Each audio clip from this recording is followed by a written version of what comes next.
Production funding is provided by A. Reddix and Associates, Health Information Resource Center, offering short-term training for long-term professional careers in medical coding.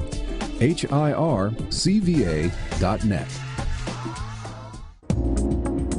Discussing the issues and celebrating the successes of the African American community. This is Another View. Hello, everyone. I'm Barbara Hamley. Welcome to Another View.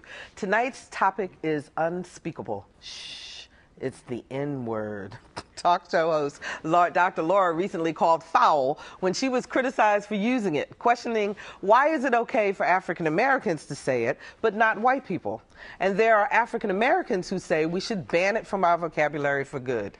Let's find out what our pundits think. Roger Chesley, columnist for the Virginian-Pilot, Carol Pretlow, associate professor of political science at Norfolk State University, community activist Bill Thomas, and journalist, author, and development director for the Urban League of Hampton Roads, Wil LaVeist. It's always good to have you guys on the show. Welcome back.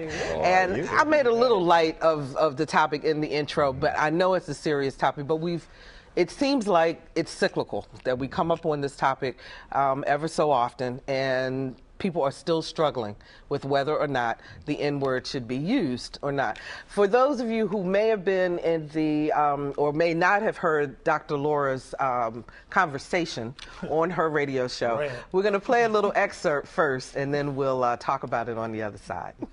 Word. So the N-word's been thrown around. Black guys use it all the time. Turn on HBO, listen to a black comic, and all you hear is I don't get it. If anybody without enough melanin says it, it's a horrible thing. But when black people say it, it's affectionate. It's very confusing. I can't believe someone like you is on the radio spewing out the word, and I hope everybody I didn't spew out the word.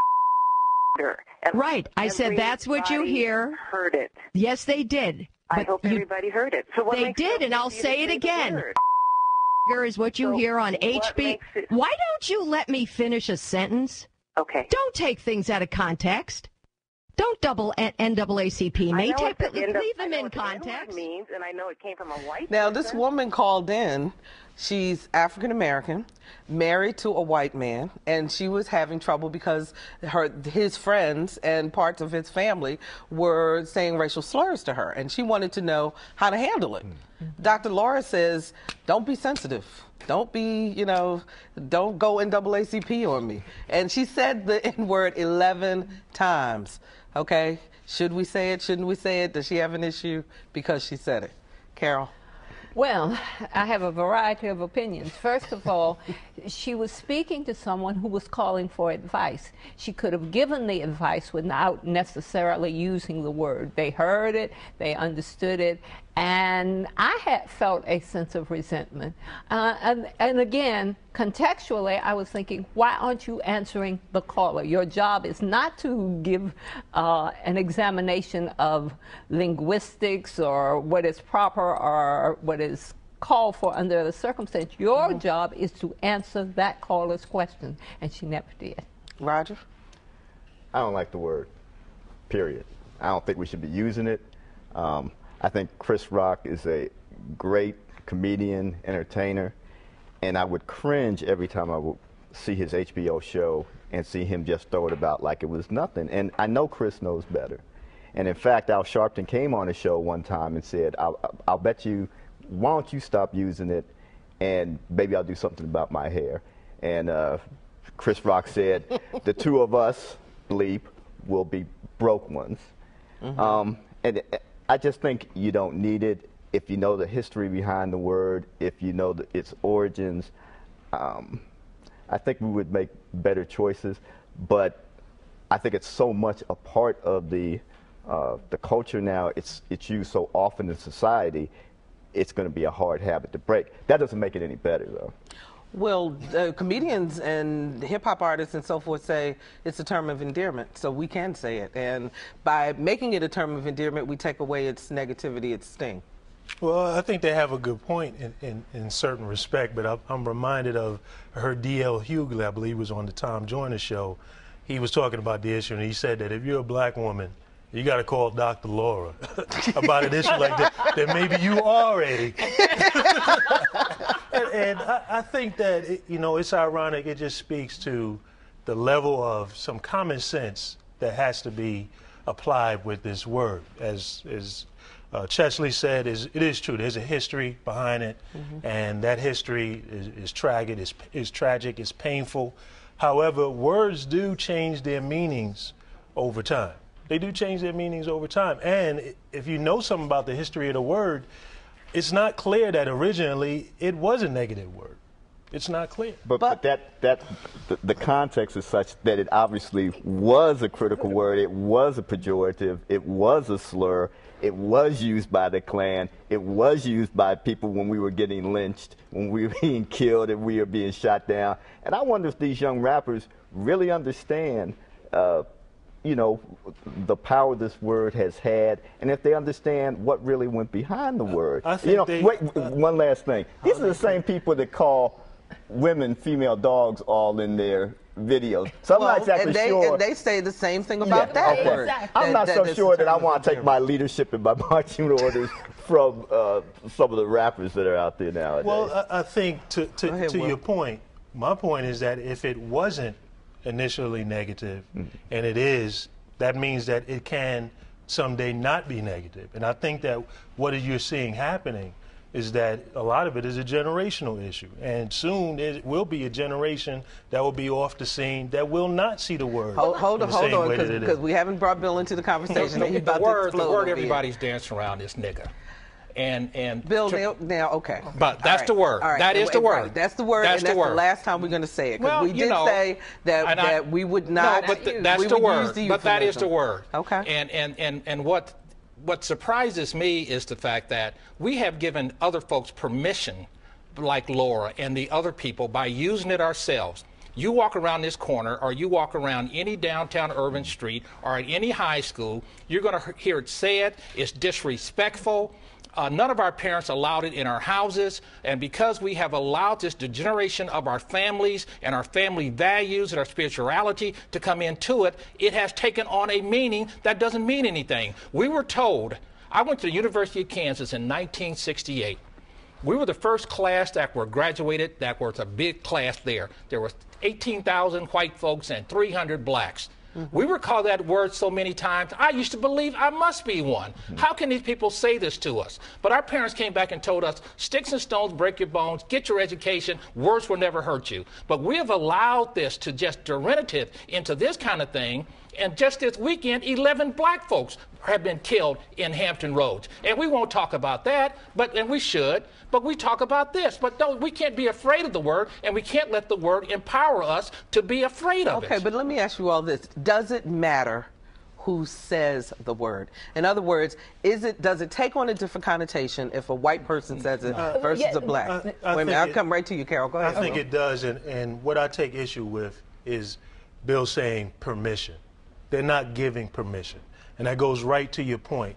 What I found so disturbing about this, if I could just make my point. No, you're not, because every group has words that it uses within its group. It's part of group identity. I don't know that if you are not a member of the group, that's not giving you permission to do that. We do that within our own families. We do that. There are things you can call my brother that if you do it, it's okay for me to do it, but if you do it outside of the family group, you cannot do it. So when you hear rappers using the word, they're not granting permission.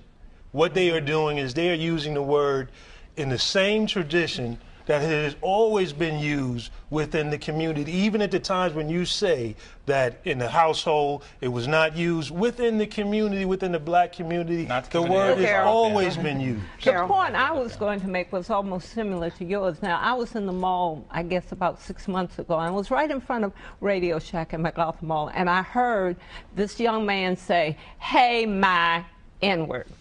And I froze immediately, and then I looked behind me. And he said, "Did you think I was talking to you?" And I said to myself, "You better not be talking to me." He was talking to someone else who was not by any means, whether historically or ethnically or racially, the N-word should not have been applied. But because it's a part of a certain culture, the rap culture, those two gentlemen, European Americans, felt that they could use it freely. So these were two European Americans who were saying, who said that. But how can we say somebody else can't use it if we use it in a medium or a setting that we know only black folks? It's not only black folks that are hearing it. See, and so in other words, if we kept it, if we were just within our own communities, or we were just talking to each other, not on TV, not through mass media, is that what you mean? I'm not even sure that it's right then, but I understand it. I understand how other ethnic groups use certain words of endearment that maybe only applies to them, but nobody else better tell them that. Similarly, I think Dr. Laura should have known better not to have said that, but, and I'm not defending Dr. Laura, but I can understand that there might be a certain question of, well, wait a minute, it's used so much in general pop culture now, why is it wrong for her to say it? Again, I don't think it's right. Well, that's why I don't defend her in that. That's where I see the racism, though I don't know her, that's where I see the bigotry and the misunderstanding, because she is astute enough to know that within her groups, there are words that she uses that if it was done by a member outside of the group, it would not be appropriate. You see that within the gay community. There are words that they may use to speak with each other that if you said it from a member outside of the group, and it's all a part of group identity, is a part of feeling disenfranchised within a culture where there's a larger, more dominant group, and those words are often used to gain empowerment to say, well, I'm excluded from your group. This is how I'm going to exclude you. Now, to your point, mass media generation has changed a lot of that, and a lot of it has happened through entertainment. I don't agree. Daniel Moynihan said something called defining deviancy down, and that's exactly what we're doing. The word was not allowed in our house, period. It wasn't allowed on our block, in our community. And that's not totally true. And Moynihan had something going on when he said that, because we didn't use it, and you couldn't use it. Our community couldn't use it. And we didn't do it. And for you to say that there's a word that black people can say to themselves to demean themselves, and then a white person can't use it, what kind of hypocrisy is that? My last point is, where's our religious leaders? Where are people talking about how do you define decency? I mean, that's what it is. It's right and wrong. It has nothing to do with who takes it on. You can't walk around with no clothes on. I mean, you just cannot continue to have these things going on and nobody stepping up to it. But some folks do, but not enough. Let me just say this, and I thought we might need this. This is in Merriam-Webster's latest dictionary. The term is today acceptable only in black English. I don't agree with that, but that's what this says. In all other contexts, it is now generally regarded as virtually taboo because of the legacy of racial hatred that underlies the history of its use among whites and its continuing use among a minority of speakers as a viciously hostile epithet. But do you think that's the reason why, to your point then, that if when there's a black person and a white person and they become really close friends, that white person says the N-word, they cross a line, an invisible line. I don't understand why it's a term of endearment. I really don't. I don't understand it. I can't get with that. And I don't understand. Again, I'm showing my age. I'm 50. Yeah. I understand. You know. Yeah. You're younger, 45, right? I don't get it, and I don't think it's right. Your age, you right and wrong. To your point, Bill. When Richard Pryor started using the word as part of his act, he was talking about his upbringing and the people in his community and his life. That goes counter to what you just said, that the word was never used in the community. And Richard Pryor had an epiphany. Mabley would use it, would do it. What was they talking about? They were talking about... Bill, Dick Gregory did it with a self-autobiography he wrote on himself that started the whole phenomena. And they never said it was right. And so if you understand the whole thing, but this sense of generational... I'm not making your point. You shouldn't use the word. They used it because that was their community. That was their environment. But wasn't that and Richard Pryor came around and changed things. Richard Pryor ultimately came to another place where he said, I'm not using the word anymore. Apparently after he took a trip to Africa, too. Well, there's another dimension, and I am agreeing with you. In my household and in my community, oh gosh, it's going to rain. It was not accepted, and we were taught that only people of a certain class would use it among themselves. And I remember repeating it in elementary school. It was a little saying, eeny, meeny, miny, mo, catch it. And I thought it was cute, and my father said, no, that is unacceptable. You will not use that here, and only people of the very extreme lower class would use it. Let me read something else to you that Dr. Laura said, because it kind of turns the conversation a little bit. But she said, I've made a decision not to do radio anymore. The reason is I want to regain my First Amendment rights. I want to be able to say what's on my mind and in my heart and what I think is helpful and useful without somebody getting angry, some special interest group deciding this is the time to silence a voice of dissent and attack affiliates, attack sponsors. I'm sort of done with that.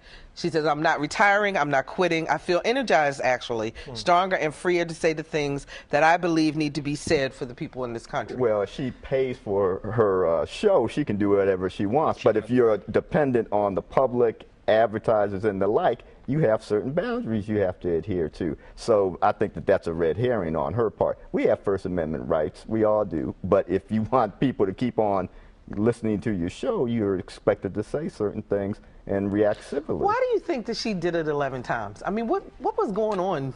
Well, it's simple. You had a black woman married to a white man. And that made her angry? No. She said, didn't you know what you bought into when you married this guy? He just didn't start doing this. She did kind of put it back on the caller in the sense of saying, you know, if you're going to marry outside your race, she said, if you're going to marry outside your race, you can't be sensitive. But the guy obviously didn't change his character the day they got married. It must have still been there. And just a quick point, the generational thing, I don't know if you walked the streets of Natchez, Mississippi. I don't know if you stood in a civil rights march where you got yourself beat but wanted to stand at a counter or graduate or go to a university. And they called you that word, so it meant something to me. And that's why our parents taught us to be vigilant and not fight back and not strike back. What I did is I walked the streets of Brooklyn, New York, and I walked the streets of Canarsie, where I went through busing and was hit upside the head with bats and attacked and called that word. I understand the history and the pain of it. But what you have to understand that not everyone deals with that history and pain in the same way. Again, using the word does not mean you're giving permission. Yes, other groups do the same. There's a group, if you remember, some years ago, Macy's got into a big to-do over a T-shirt saying, white is the new brown. That T-shirt was put together by a company called Naco. Naco in Spanish in Mexico means trashy. That group, what it was doing was it's turning a word that culturally has meant a negative. Lower class people use that word and use it in a different way. Can I, as a African American / Dominican American, go to Mexico and use that word and that? Are you an no. American? What are you? No. But No, don't get off track. Don't get off track. I never heard that title before. Don't get off track. That's okay. I'm speaking to my cultural background. I can't go and use that because I'm not a member of the group. I guess the question I have is, each of us knows, I think, groups know that there are certain words that are just taboo. I can't walk up to a group of white people and call them redneck crackers. I mean, you can't do that. You know that that's impermissible. So my question is to you all, why then does Dr. Laura and others say, this is so confusing as to why we can't say the N-word? Carol. I also think that as a professional, you are held to another standard. And that standard is that you are articulating on a wider level to a wider group of people. And as a professional, now I don't know Dr. Laura, but Dr. Laura Schlesinger is her name, full name. But yeah. It would seem to me as a doctor, her professional ethics and her professional level would dictate that certain words would not be used. But here's what makes white people mad. How can you say redneck cracker and they can't say the N-word? You think that may be hurtful to them just as well as the Well, N-word is but to that's us? what I'm saying. No, That's my point. I would never do that. I can answer your question. Again, that is where the white supremacist mindset that she, in this culture of racism and all that, where she has been impacted negatively. Because the same rules that apply to your internal group ought to apply to my internal group. Why are you confused? When you know within your group there are certain words you can use that someone outside of the group cannot. Why are you confused when it comes to my group? Why don't you understand? What are these groups? I don't understand. What group? White group, black group? Hispanic group, Asian group, Indian group, I mean, gay group, all kinds of groups. There are certain, I mean, you cannot say that there aren't groups in this country, Bill. There are groups, but you collect with people that have similar understanding and similar experiences. I don't see myself as a group person. I don't see myself really as a black person. I see myself as an American, and I don't think that you can do certain things and then expect other people not to be able to do the same thing. Well, I'm proud of you enlightening because other people see you as a black person, for sure. Other people see me, and so what? Well, so what? You're right. Race is a social construct. You don't define if somebody else don't define who I am. Construct. I define who I am. But, Bill, do you not admit that as an African-American man, that there are certain things that you've had to face that other men in this country have not had to deal with? He's not African-American. He's just a man. Or a black man. No, don't define me. Don't define me. You may as well call me the N-word. All I'm saying is that I am what I am. And no, I don't. I see myself in that context. I really do. And the experiences that you had growing up were isolated from you being of any particular racial group. So any particular racial group may have had those same experiences at the University of Kansas or growing up. Because if you didn't see yourself separately, then why did you say in the beginning there were 18,000 white folks and 300 blacks who graduated? Because you were just all That was a the fact. group. That was a fact. That was a reality. But I still wonder, and I'm sorry, Carol, I still wonder if some of the folks that use the word really understand the history. And I don't buy it, given what our education has been in the country, public education has been over the last 20, 30 years, given, I think, the lack of just culture, history. And that's why I was kind of offended by Chris Rock, because he knows better. I mean, he reads, he's smart. He's making money. And yeah, but I think sometimes but you're saying from he's your making own, money on the backs I of think sometimes from your own people you expect better. You know, you sometimes other people are going to mess you over, but you expect better from your own people. Now, Chesley, you know that you said at one point in your life you have to have said N-word, please. Yeah. Well, no. N-word, please. No, I have not. Okay. But have I said it among friends too? Have I said it outside a small group setting? No. And definitely not with people who don't look like me. So you do understand that the word has been used but in that a larger context. There's certain words you say in the broader public, across the airwaves, on TV. So it's because Chris Rock is out there and in the mass media, that's what's bothering you. Yeah. More so than anything Which else. has bothered me for Dr. Laura. I think a physician or a psychologist is held to a standard, and I don't... By the way, she has a PhD in physiology. Oh. Just so you know. But still... I want to make it clear, though. I think the word should be abolished. But me thinking that doesn't make it happen. But why is you an individual can't abolish it? I see the N-word as an example. We got 30 seconds. Looking at Broad Creek, where they pushed out a lot of black folks who were making $10,000 a year, and then put up $300,000 houses available. Come back. Now that to me is the N-word. That to me is action. Action, not what you do, or this white man who hires a black guy, or those are my two ends over here, and then the ones that are filling out applications, the other guy down the street don't hire nobody. That's the way I see it. So action over words. We got to stop. I love you guys. We'll see you next month with another topic, absolutely. And we'll be right back after this look at what's happening in Hampton Roads.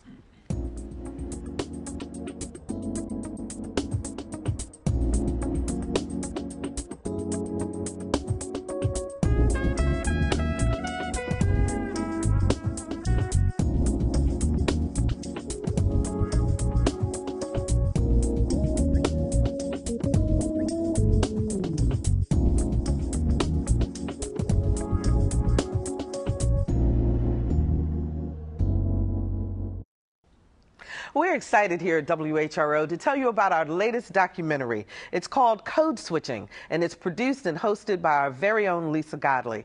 That's why you haven't seen Lisa in a while. She's been busy working on the hour-long program that will examine the issue through the lens of education, the workplace, society, those who by necessity have had to code switch in life, and those today who refuse to do it.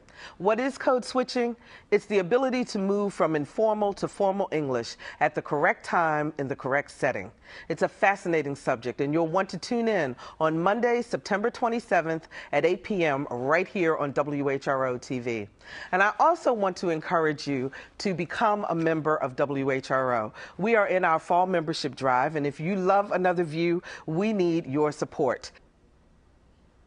Call us at 889-9476 or visit our website, whro.org, and point, click, and contribute. We really appreciate your membership. And next week on Another View, we'll talk about food deserts, why where you live may make it almost impossible for you to eat healthy food. Join us next time for Another View. Production funding is provided by A. Reddix & Associates, Health Information Resource Center, offering short-term training for long-term professional careers in medical coding. HIRCVA.net.